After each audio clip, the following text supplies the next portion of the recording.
It's all in here. It's all in here. How to talk, how to behave, how to conduct yourself, how to have good character, good qualities, how to live appropriately, how to discern between right and wrong, how to live one's life, how to get along with others, how to help others, how to progress, truly progress, not just,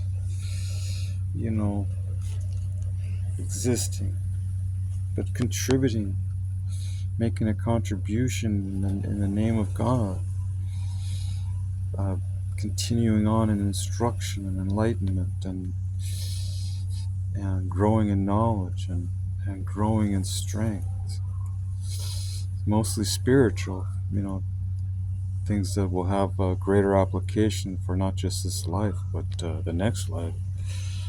We're supposed to always live with eternity in view. We're supposed to think of the afterlife. That's just like the Egyptians. The ancient Egyptians had the same mindset.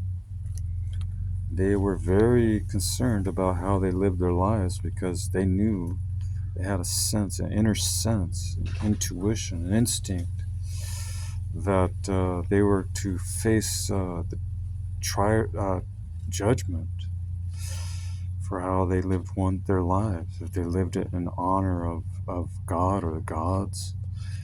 So they had their own, they had to read this book called the Book of the Dead in order to know how to make it through all these different trials and tests so that they could become worthy to enter into eternity gracefully and not to have to be doomed in the underworld with Set, with who else is there? I don't know who.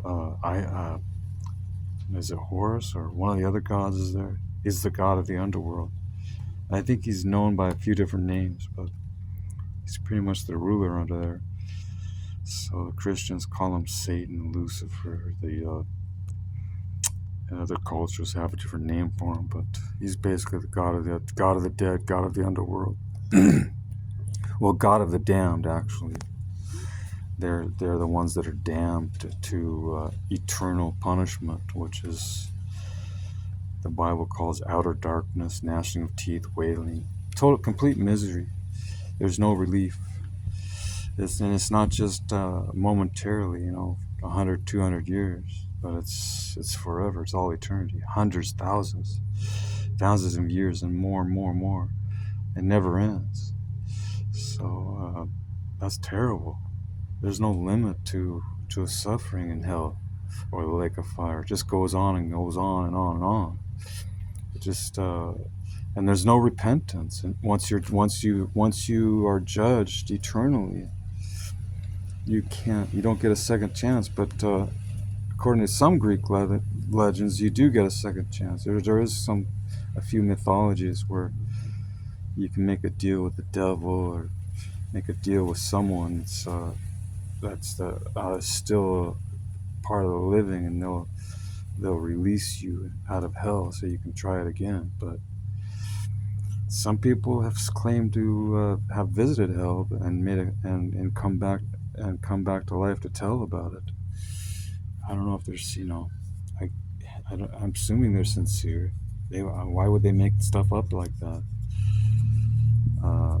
Unless there were some profits to be had.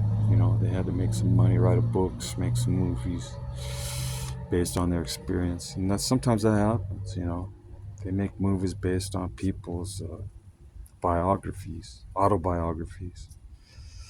And their experiences, and they make a movie out of it or write some books about it. And they become, infamous or famous.